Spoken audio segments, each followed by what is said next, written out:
Արեգ Սամսոնյանի գործով այսօրվա դատական նիստը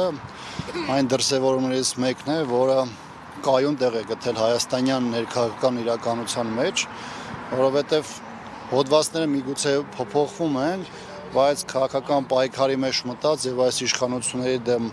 պայքարող եւ սկզբունքային դիրքորոշում արտահայտողների նկատմամբ կա բացահայտ հետապնդումներ, որոնք ամենատարբեր դրսևորումները այսօր ունենում են։ Հիմա հերթականներից մեկը այսօր է, այս դատարանում է, բայց այստեղ բնականաբար իրավական որևէ process-ի մասին անիմաստ է նույնիսկ խոսելը, որովհետև այն գործընթացները, որոնք կան Նարեկ Սամսոնյանի նկատմամբ, Արմեն Աշոտյանի նկատմամբ, Նարեկ Մանուկյանի նկատմամբ, Մամիկոն Ասլանյանի ու շատ մարդկանց նկատմամբ, դրանք իրականում որևէ կապ չունեն իրավական գործընթացների հետ եւ բացառապես քաղաքական նշանակության հարցեր են եւ այս տեսանկյունից նաեւ պետք է նշել, որ իշխանության մոտեցումը եւ ճնշումները, որոնք հատկապես այս ձևով են դրսևորում, դրանք շարունակական են, դրանք գնալով ավելի են կոշտանում, որը ավելի շատ պայմանավորված է նրանով, որ որքան իշխանությունը տեսնում է իր խոցելիությունը,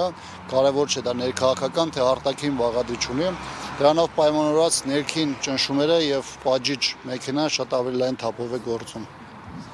Եվ պարոն Աբրահամյան, վստահ եմ հետևել եք Նիկոլ Փաշինյանի հարցազրույցին, այնտեղ մի շատ վտանգավոր հայտարարություն արեց, ասելով, որ տարիներ շարունակ Հայաստանը իր բոլոր ռեսուրսները կենտրոնացրել է Արցախի վրա, մտածել է Արցախի հանրապետության անվտանգության մասին,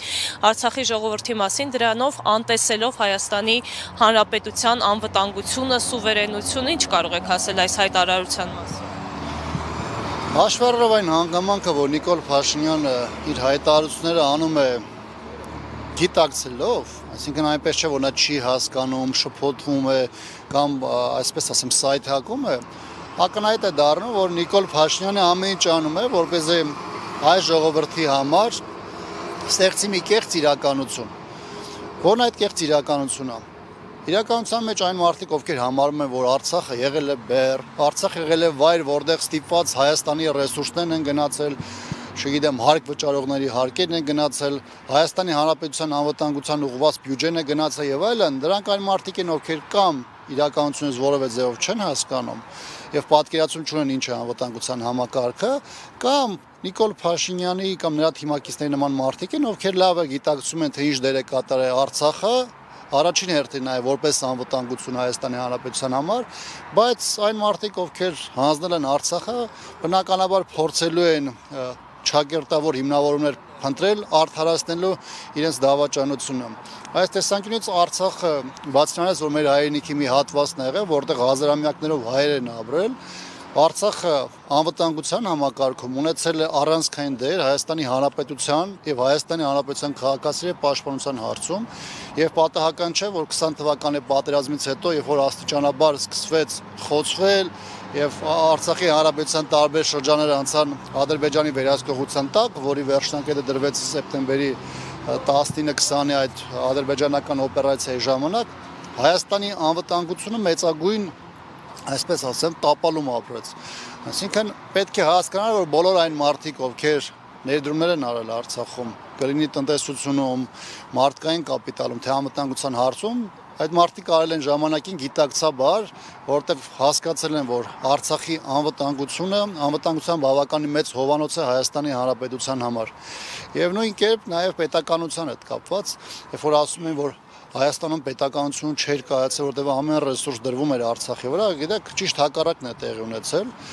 Այդ լկտիությունը, որը հնչեցվում է Արցախի եւ Հայաստանի հետ կապված, լկտիությունը ամենամեղ բառով եմ դա բնութագրում։ Իրականության մեջ նախ Հայաստանի Հանրապետությունը գոնե մինչև 2018-ը կայացած պետությունների բոլոր ինստիտուտներով եւ առաջին հերթին այն ինստիտուտներով, որոնք ապահովում էին Հայաստանի եւ Արցախի անվտանգությունը, այլ բան է, որ 2018-ից հետո այդ անվտանգությունը ջարդեցին, այդ պետականությունը դարձեցին խոցելի եւ դրանք անող մարդիկ այսօր եկել են խոսում են Հայաստանի պետականության հետ կապված խնդիրներին։ Ավելին ասեմ, Արցախում Արցախի հանրապետության, հայկական երկրորդ հանրապետության կայացումը եւ նաեւ նրա միջոցով Հայաստանի Հանրապետության անվտանգության ապահովումը այսօր մեծ այս վերջին 3 տասնամյակում մեծ խնդիր է լուծել նաև Հայաստանի Հանրապետության համար։ Եվ մենք ունեցել ենք թեև չճանաչված Արցախի Հանրապետություն, բայց իրենց պետականությունը կերտած, ամրապնդած, կայացած պետական ինստիտուտներով երկու հայկական հանրապետություն, որը Նիկոլ Փաշինյանի համար ջանքերով կոդրվեց, ջարդվեց, դարձավ խիստ խոցելի, իսկ Արցախն դրանց ձեռքերով ուղղակի հանձնվեց թշնամուն։